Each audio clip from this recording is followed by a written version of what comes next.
So, dear students, welcome you all in this virtual study groups of class 10th of SMB Inter College. SMB Inter College के इस virtual study group में जुड़े हुए इस तमाम छात्रों का मैं स्वागत करता हूं। मैं हूं आपका शिक्षक Bhupendra Singh. Students, last time पे हम लोग जो पीछे स्टडी कर रहे थे जीवन प्रक्रियाएं, हम लोग जीवन प्रक्रियाओं का जो टॉपिक है जो आपकी एनसीईआरटी में चैप्टर नंबर 7 पर दिया हुआ है, ये हम लोग कंप्लीट कर लिए थे। लेकिन जैसे कुछ स्टूडेंट्स की रिक्वेस्ट रही कि एक्सक्रीशन का जो टॉपिक है उत्सर्जन का, उसमें कुछ डाउट था, तो उसके लिए हम दोबारा से उसको रिपीट कर रहे हैं। सो जो लोग पहले स्टडी कर चुके हैं कोई मैटर नहीं है, प्रॉब्लम्स इसकी कुछ डिफरेंट होंगी। अभी हम लोग क्या है कि टॉपिक्स को एनसीईआरटी बेस पर लेके चलेंगे। अगर आप उससे ज़्यादा जानना चाहते हैं कोई दिक्कत नहीं है, रिक्वेस्ट भेजिएगा ग्रुप में और उसको जो है फर्दर डिटेल में बताया जाएगा। Okay, so let we start with the excretion. उत्सर्जन, उत्सर्जन क्या हुआ, डिफाइन करते हैं उत्सर्जन को। Excretion simply means removal of the harmful nitrogenous waste from the body. शरीर से हानिकारक नाइट्रोजन युक्त पदार्थों को निकालने की जो प्रक्रिया है उसको उत्सर्जन कहते हैं। कारण यह है कि ये दो चीज आती हैं कि ये हार्मफुल पदार्थ बनते कहाँ पर हैं हमारी बॉडी के अंदर। तो नॉर्मली दो तरह की बात हम लोग यहाँ लेके चलेंगे। पहली चीज तो ये कि जैसे प्रोटीन है, प्रोटीन ब्रेकअप होती हैं, अमोनिया बनती है। दूसरी तरफ हम लोग बात करते हैं जो श्वसन की प्रक्रिया है, यानी जब कार्बोहाइड्रेट का बर्न होता है बॉडी में, ग्लूकोज का या सुक्रोज या जो भी सब्सटेंसेज हैं, तो पर्टिकुलरली जैसे आपने श्वसन में पढ़ा था कि ग्लूकोज की ब्रेकअप होने से क्या होता है, कार्बन डाइऑक्साइड बनती है। तो ये कार्बन डाइऑक्साइड, अमोनिया, ये सब चीजें क्या हैं, एक तरह के वेस्ट प्रोडक्ट हैं। तो काफी amount of the carbon dioxide तो लंग्स में से होकर के, फेफड़ों में होकर के बाहर आ जाती है, लेकिन कुछ अमाउंट जो है ब्लड के अंदर ही रह जाती है। ब्लड घूमता हुआ जाता है लीवर में, जिसको आप यकृत कहते हैं, और वहां पर जो ब्लड है उसके अंदर जो कार्बन डाइऑक्साइड है प्लस अमोनिया है, दोनों मिलकर के यूरिया बना लेते हैं। ये यूरिया जो है इसमें नाइट्रोजन की कंसंट्रेशन ज्यादा रहती है और कुल मिलाकर के ये एक तरह का हार्मफुल सब्सटेंस है। ऐसा नहीं है कि केवल यूरिया ही नुकसान पहुंचाता है, यूरिया के जैसे कई और पदार्थ भी हैं जो जीवों को नुकसान पहुंचा सकते हैं, लेकिन उनमें अधिक मात्रा जो होती है वो नाइट्रोजन युक्त पदार्थों की होती है। तो सिंपली डिफाइन हम लोग फिर दोबारा से कर लेते हैं, परिभाषा दोबारा समझ लेते हैं कि शरीर से नाइट्रोजन युक्त हानिकारक पदार्थों को बाहर निकालने की प्रक्रिया, त्यागने की जो प्रक्रिया है, उसे उत्सर्जन कहते हैं। ओके, अब बात आती है कि ये हानिकारक पदार्थ क्या क्या हो सकते हैं। तो इन हानिकारक पदार्थों के आधार पर जीवों को 4 कैटेगरी में बांटा गया है, पर्टिकुलरली एनिमल्स को। तो एनिमल्स यानी जंतुओं को 4 कैटेगरी में डिवाइड करते हैं, और आपके बुक्स में जो हेल्प बुक्स वगैरह आप पढ़ेंगे उसमें 3 तरह की कैटेगरी दी हुई हैं। जैसे अमीनोटैलिक, यानी जो एनिमल्स अमोनिया की फॉर्म में इसको सीधा रिमूवल कर देते हैं। अब अमोनिया जो है उसमें नाइट्रोजन की एक जो रेशो है, अनुपात है, आप केमिस्ट्री में अगर 9th क्लास तक पढ़े होंगे तो आपने देखा होगा कि नाइट्रोजन है और 3 मॉलिक्यूल्स ऑफ हाइड्रोजन है। अब अगर आप इनमें अनुपात निकाल के चलते हैं कि नाइट्रोजन का जो अनुपात है, वैसे आप बात करेंगे तो आप कहेंगे कि 1/4 है, और अणुभार के हिसाब से लेके चलेंगे तो बहुत ज़्यादा है। तो ज़्यादा हार्मफुल सब्सटेंस क्या है, अमोनिया है, बहुत ज़्यादा हार्मफुल सब्सटेंस। तो बॉडी से इसको बाहर निकालना है। याद रखिए, एग्जाम्पल के तौर पर इनको क्या बोलते हैं, अमीनोटैलिक बोलते हैं। अमीनोटैनिक एनिमल्स वो हुए जो नॉर्मली पानी के अंदर रहते हैं। अब सभी नहीं, ऐसे एनिमल्स जो सराउंडिंग जिनका पानी का रहता है, अक्सर अधिक जल की मात्रा में रहते हैं। तो आप एग्जाम्पल के तौर पर बात करेंगे तो नंबर 1 जो भी बोलेंगे आप सही बोलेंगे, जैसे फिशेस, मछलियां। दूसरी कैटेगरी में लेकर के चलेंगे। बाकी अब आगे आप सोच समझ के बात कीजिए। आप कहते हैं स्नेक, बिल्कुल नहीं है। आप कहते हैं टर्टल, बिल्कुल नहीं है। तो इसका बेस्ट एग्जाम्पल जो आप लेके चलेंगे, केवल एक एग्जाम्पल याद रखें, मछलियां हैं। इसके अलावा और बहुत सारे सूक्ष्म जीव होते हैं, जैसे प्रोटोजोन्स हुए, अमीबा है, पैरामीशियम है, वो भी सब इसी कैटेगरी में आते हैं। स्पंज हैं, वो भी इसी कैटेगरी में आते हैं। फिलहाल आपको 10th लेवल पर याद रखना है कि अमीनोटैलिक जो हुए वे हुए जो नाइट्रोजन को अमोनिया की फॉर्म में त्यागते हैं, और ये क्या है, जलीय क्षेत्र में पाए जाते हैं। जैसे पर्टिकुलरली बात करें, मछलियां हैं। दूसरे होते हैं यूरियोटैलिक।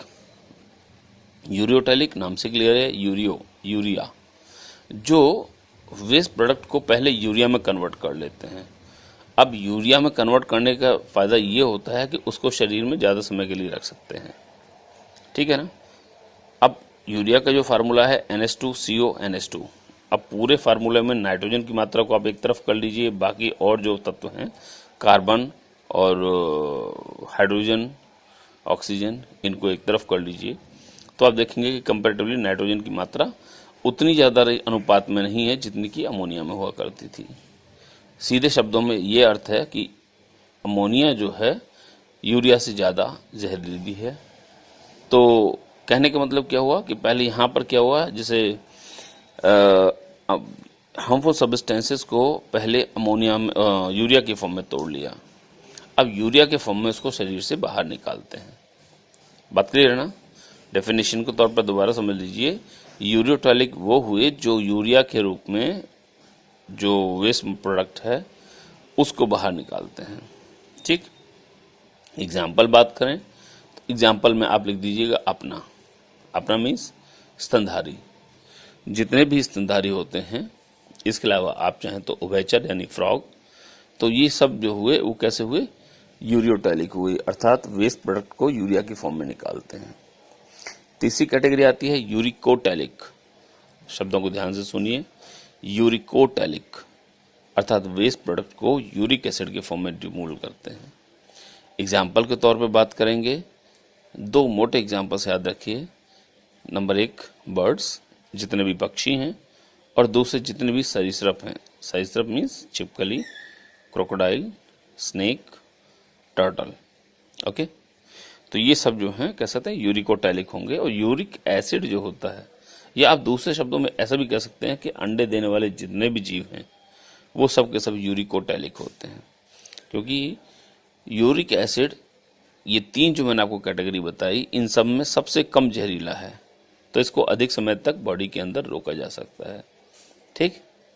छोड़िए, आगे पहुंचते हैं। तो अब उत्सर्जन की डेफिनेशन हम बताना चाहें तो उत्सर्जन क्या कहेंगे कि शरीर से हानिकारक नाइट्रोजन युक्त पदार्थों को बाहर निकलने की प्रक्रिया जो है उसको उत्सर्जन कहते हैं। और ये जो सिस्टम बनता है एडवांस जीवों में उसको क्या बोलते हैं, उत्सर्जन तंत्र बोलते हैं। यहाँ कुछ महत्वपूर्ण पॉइंट्स हैं, इसको याद रखने की जरूरत है। उत्सर्जन सभी जीवों के लिए बहुत महत्वपूर्ण है। तो इनिशियली हम बात करें, सबसे छोटे जीव प्रोटोजोआ होते हैं, जिनका शरीर केवल एक कोशिकाओं से बना होता है। तो वहां से लेकर के जितने भी ग्रुप्स धीरे धीरे आपने पढ़े होंगे क्लास 9th में, सबके अंदर कोई ना कोई स्पेशल स्ट्रक्चर पाई जाती है जो उत्सर्जन से रिलेटेड है। हम किसी को चीज़ को स्टडी नहीं करते, पहले इसको स्टडी करते हैं कि उसमें उत्सर्जन करने वाली संरचनाओं का नाम क्या है। तो इसी क्रम में एग्जाम से पूछी जाती है। एक होती है ज्वाला कोशिकाएं, फ्लेम सेल्स। ये विशेष प्रकार की कोशिकाएं हैं जो प्लेटीहेल्मिन्थी संघ में पाई जाती हैं, जिसके अंदर आपका फीताकृमि वगैरह आते हैं, ठीक। चलिए अब आते हैं सीधा सीधा मानव में उत्सर्जन। मानव में जो उत्सर्जन है, उत्सर्जन तंत्र बना लेता है। आपको मालूम है मानव जो है बहुत एडवांस एनिमल है औरों की अपेक्षा, तो उत्सर्जन तंत्र बन जाएगा। इस उत्सर्जन तंत्र में अगर हम लोग बात करते हैं कि मानव के उत्सर्जन तंत्र के स्ट्रक्चर्स कौन कौन सी हैं, तो इसको 2 तरह से लेके चलिए। एक तो उत्सर्जी अंग कौन कौन से हैं, और दूसरा था उत्सर्जी तंत्र के कंपोनेंट्स कौन कौन से हैं, या कौन कौन से अंग मिलकर के उत्सर्जी तंत्र बनाते हैं। जहां तक प्रश्न है उत्सर्जी अंगों की, तो मनुष्य के स्तर पर आप नंबर 1 पर जो लिखेंगे 1 पेयर ऑफ किडनी, एक जोड़ी वृक्क उत्सर्जी अंग होते हैं, ठीक। उसके बाद में दूसरे नंबर पर हमारे शरीर में और बहुत सारी संरचनाएं होती हैं जो उत्सर्जन में हेल्प करती हैं, यानी कि हानिकारक पदार्थों को शरीर से बाहर निकालती हैं। तो दूसरे नंबर पर अगर आपको जरूरत है तो आप लिखेंगे हमारी जो स्किन है उत्सर्जन का कार्य करती है। आपने देखा है पसीना बाहर निकलता है, और पसीना वैसे देखने में पानी जैसा है लेकिन उसका टेस्ट अलग तरह का होता है। अर्थात उसके अंदर कुछ और चीज़ है जो पानी से अलग है, जैसे उसके अंदर साल्ट हैं, विभिन्न प्रकार के लवण हैं, कुछ मात्रा तेल की होती है, इसीलिए क्या है कपड़े वगैरह आपके जो है वो चिकने हो जाते हैं जब पसीना ज़्यादा इकट्ठा हो जाता है। तो कहने का मतलब क्या हुआ कि आपकी जो त्वचा है, त्वचा के अंदर जो सिबेशियस ग्लैंड्स हैं, जो स्वेट ग्लैंड्स हैं, वो सारे उत्सर्जन में ही हेल्प करती हैं। तीसरी कैटेगरी में अगर आपसे कोई पूछता है तो तीसरे स्तर पर जो अंग है वो आप बताएंगे आपका जो लंग्स हैं, फेफड़े हैं। फेफड़े हानिकारक पदार्थ को निकाल रहे हैं, भले ही उसमें नाइट्रोजन ना हो, वो भी प्रक्रिया उत्सर्जन की है। चौथे तौर पर बात करेंगे आपकी आहार नाल। आहार नाल में बहुत सारे वेस्ट प्रोडक्ट भी निकल कर इकट्ठे हो जाते हैं। शरीर का सारा वेस्ट जाता है आहार नाल के अंदर जा करके चला जाता है, जैसे कि बाइल जूस के फॉर्म में बात करें हम लोग, तो वो भी है। लेकिन मुख्य तौर पर अगर पूछता है केवल एक का नाम बताइए तो आप बताएंगे किडनी यानी वृक्क। ओके, चलिए अब बात करते हैं मानव के उत्सर्जित तंत्र के बारे में। तो ये डायग्राम जैसा आप देख पा रहे हैं, इस डायग्राम को मैं आपको एक और डायग्राम दूंगा, उसमें अलग से बना लीजिए। दरअसल में आपने जो देखा कि उत्सर्जन में आपको एक जोड़ी किडनी दिखाई दे रही है, नीचे दो ट्यूब्स हैं जो किडनी से निकल करके नीचे आ रही हैं पेशाब की थैली में, मूत्राशय में। तो इसके अलावा एक स्ट्रक्चर और आप इसमें जोड़ सकते हैं, वो है लीवर, यकृत। यकृत जहां पर वेस्ट मटेरियल का फॉर्मेशन हुआ एक तरह से। ओके, तो जो संरचनाएं हो गई यकृत, यकृत के बाद में किडनी, किडनी से ये यूरेटर यानी मूत्रवाहिनियां और नीचे मूत्राशय। यस, तो ये पूरा स्ट्रक्चर आप लोग थोड़ा सा याद रखिएगा लेबलिंग के साथ में। मानव का उत्सर्जित तंत्र अक्सर पूछा जाता है। बात करते हैं यहाँ पर, मैं आपको इसको अलग से नोट्स दूंगा। बेसिकली मनुष्य में जो उत्सर्जित तंत्र है, अब पर्टिकुलरली क्या होना है कि मूत्र का निर्माण होना है, यूरिया का फॉर्मेशन होना है। तो जो यूरिया के फॉर्मेशन की प्रक्रिया है, मूत्र के निर्माण की जो प्रक्रिया है, उस प्रक्रिया को कुल मिलाकर के हम लोग 4 पदों में बांटते हैं। पहला पद यूरिया का निर्माण, जो मैंने आपको बताया था, ये पद लीवर में होता है, यकृत में होता है, जिसमें कार्बन डाइऑक्साइड और अमोनिया मिलकर के यूरिया का निर्माण करते हैं। बाकी तीनों पद जो हैं किडनी के अंदर होते हैं। अब किडनी की हम लोग बात करें, अगर वृक्क की बात करें, तो वृक्क के अंदर 3 मेजर स्टेप्स होते हैं। नंबर 1 अल्ट्राफिल्ट्रेशन, परानिस्यंदन, सेलेक्टिव रीअब्जॉर्प्शन, चयनित पुनः अवशोषण, और तीसरा होता है सीक्रेशन। तो इस प्रकार से ये 3 पद जो हैं किडनी के अंदर होते हैं। ओके, तो इस तरह से इन पदों के बाद में जो यूरिन है वो फिल्टर होकर के अल्टीमेटली क्या होता है, किडनी में इकट्ठा होगा। किडनी में से जो मूत्रवाहिनियां हैं उनके द्वारा धीरे धीरे फिल्टर होकर के कहाँ पहुंच जाएगा, मूत्राशय में एकत्र हो जाएगा, और मूत्राशय से समय समय पर बाहर त्याग दिया जाएगा। ठीक, तो इस प्रकार से मूत्र निर्माण की प्रक्रिया पूरी हो जाती है। मैं एक अलग से वीडियो बना करके पूरी प्रक्रिया को थोड़ा डिटेल में बताऊंगा, लेकिन यहाँ पर टाइम की बाउंडेशन को ध्यान में रखते हुए हम इसको यहीं पर खत्म कर देते हैं। अब यहाँ एक चीज आती है कि जो यूनिट, देखिए बहुत इंपॉर्टेंट क्वेश्चन, आप अगर सवाल करते हैं एग्जाम्स में तो उसको सवाल को पढ़िएगा जरूर अच्छी तरह से। वो पूछता है कि उत्सर्जन के अंग कौन से हैं, और दूसरी तरफ पूछता है उत्सर्जन की इकाई कौन सी है। इकाई मीन्स छोटी छोटी संरचनाएं जो मिलकर के उस अंग का निर्माण करती हैं जो किसी कार्य के लिए रेस्पॉन्सिबल है, जिम्मेदार है। अभी यहाँ हम लोग बात करें तो छोटी छोटी सी नेफ्रॉन्स होती हैं। नेफ्रॉन्स मतलब किडनी के अंदर, अब मैं बात करें कि एक किडनी के अंदर लगभग 8 से 10 लाख छोटे छोटे सी फिलामेंटस स्ट्रक्चर्स होती हैं, तंतुमय संरचनाएं होती हैं जो रुधिर को छानने का काम करती हैं। तो जो अगर पूछता है कि उत्सर्जन की इकाई क्या है, यूनिट क्या है, तो यूनिट में आप बताएंगे नेफ्रॉन। Is that clear? चलिए, इसे हिंदी में वृक्काणु भी कहते हैं। इसके बाद लेकर के चलते हैं आपको यहाँ जो प्रोसेस है कैसे इस प्रक्रिया को हुआ था। तो इस प्रक्रिया में जैसे मैंने आपको बताया था, जो पद होते हैं 3 पद होते हैं।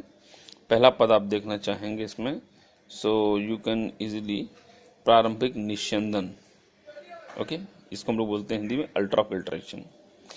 प्रेशर के साथ में, जैसे आपकी चलनी है, आप में उस पर कोई चीज छान रहे हैं, तो क्या हुआ, ऊपर से अगर वो बाहर नहीं बिखर रहा है तो ऊपर से पानी का प्रेशर मारेंगे, तो पानी के प्रेशर के साथ में क्या होगा, जो मटेरियल है वो ज़्यादा से ज़्यादा मात्रा में, बहुत बारीक मटेरियल जो है वो छन करके उससे बाहर निकल जाएगा। यस, अगर हम उसको नॉर्मली छोड़ देंगे तो शायद नहीं छनेगा। तो मतलब जब पीछे से प्रेशर पड़ता है, ज़्यादा तेज दबाव पड़ता है, तो उस दबाव की वजह से क्या होगा, छनने की प्रक्रिया ज़्यादा हो जाती है। यस, अगर हम एक नेफ्रॉन की स्ट्रक्चर देखें तो आप उसको इजीली समझ पाएंगे। ये एक नेफ्रॉन है। ओके, इसको हम लोग को दूसरे वे में कर लेते हैं। यस, अब आप शायद लेवलिंग भी देख पा रहे होंगे। इस नेफ्रॉन में आपने देखा कि बहुत ज़्यादा सुपर कॉइल्ड, एक इसमें इंपॉर्टेंट चीज़ जो है वो है बोमेन संपुट। देख रहे हैं, यानी ब्लड जो किडनी के अंदर जाता है वो छोटी छोटी नलिकाओं में बढ़ जाता है और छोटी नलिकाओं में बढ़ जाता है, जैसे ना वृक्क धमनी की शाखा। तो इन छोटे छोटे में बंटने के बाद में यहाँ पर एक नेटवर्क बन जाता है। इस छोटे से ट्यूब में, इस जाल में से होकर के, जिसको हिंदी में लिखा ना ग्लोमेरुलस, इस ग्लोमेरुलस में होकर के ब्लड वापस आगे जाता है। तो आने वाली ट्यूब मोटी होती है, जाने वाली ट्यूब और पतली होती है। प्रेशर की वजह से क्या होगा, ग्लोमेरुलस में ब्लड छन जाएगा। और ये जो इसकी चारों तरफ का कवरिंग स्ट्रक्चर है, जिसको बोमेन संपुट लिखा हुआ है, इस संपुट के द्वारा छना हुआ जो ब्लड है, उस छने हुए ब्लड को एब्जॉर्ब कर ली जाएगा। अब वो ब्लड पास करेगा आगे, एरो की डायरेक्शन आप देखते चले जाइए। ब्लड तो आगे पास कर गया, लेकिन जो छना हुआ ट्यूब मटेरियल है वो इस बोमेन संपुट में और आगे की तरफ चलता है। यहाँ पर आप पहले आएगा DCT, PCT, super coiled structure आपको दिखाई दे रही है। इस कॉइलिंग में होते होते फिर नीचे की तरफ आता है हेनले लूप। ओके तो जैसे जैसे ये नीचे की तरफ आता रहता है, इस छने हुए पदार्थ में से, इसको हिंदी में निश्यंद भी बोलते हैं, इंग्लिश में फिल्ट्रेट बोलते हैं, इस फिल्ट्रेट में से काम की जो भी चीज़ें होती हैं, ग्लूकोज है, कुछ हार्मोन्स हैं, कुछ विटामिन हैं, तो जितने भी पदार्थ आवश्यक होते हैं, अभी तो क्या प्रेशर की वजह से सारी चीज छन गई ब्लड में से, ठीक है, लेकिन बाद में क्या है, इसमें से काम की चीजों को वापस रीअब्जॉर्ब कर लिया जाता है। इस प्रक्रिया को चयनित पुनः अवशोषण कहते हैं। हिंदी में भी आप समझ सकते हैं, चयनित, कुछ चुनिंदा चीजों को पुनः अवशोषण किया जाएगा, वापस एब्जॉर्ब कर लिया जाएगा, ठीक है। तो इस प्रक्रिया में क्या होगा, चुनी हुई चीजें इस नीचे जो लूप बना हुआ है, हेनले लूप, इसमें से फिल्टर होकर के वापस ब्लड के अंदर चली जाती हैं, ठीक है।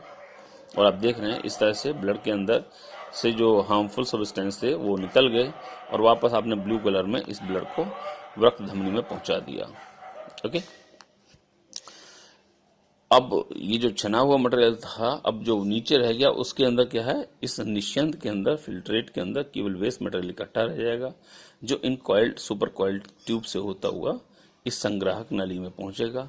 इस संग्राहक नली सारी जो ये कैप्सूल्स क्या बोलते हैं, नेफ्रॉन्स हैं, ये सारे नेफ्रॉन्स अपना वेस्ट को इकट्ठा करके इन ट्यूब्स के अंदर डालते रहेंगे। ये ट्यूब्स, जिसको हिंदी में लिखा है संग्राहक नली, वाहिनी, ये सब का वेस्ट मटेरियल इकट्ठा करते हुए कहाँ ले जाएगी, किडनी के पीछे जो पार्ट है उसमें जाकर के इकट्ठा कर देगी और वहां से जो है ये सब के सब मूत्राशय में मूत्रवाहिनी के द्वारा इकट्ठा हो जाएगा, ठीक है ना। तो इस तरह से ये चारों जो स्टेप्स हैं मैं आपको क्लियर किया, बताया कि इनमें से 3 स्टेप जो होते हैं वो किडनी में होते हैं और पहला स्टेप जो होता है वो किडनी उसमें यूरिन में होता है, उसमें लिवर में होता है। अभी आती है आर्टिफिशियल किडनी, अपोहन, डायलिसिस। आपने नाम सुना होगा, आपके घर में आपके बूढ़े दादाजी हैं या और कोई बुजुर्ग लोग हैं जिनकी किडनियां काम करना कम कर दी हैं बीमारी की वजह से या उम्र की वजह से या और किसी भी कारण से। फिर उनको क्या होता है, वो कहते हैं कि भाई वो तो डायलिसिस पर आ गए। डायलिसिस का मतलब, जब किडनियां काम करना बंद कर देती हैं तो क्या धीरे धीरे ब्लड के अंदर वेस्ट मटेरियल इकट्ठा हो जाता है, क्योंकि ब्लड का फिल्ट्रेशन नहीं हो पाता।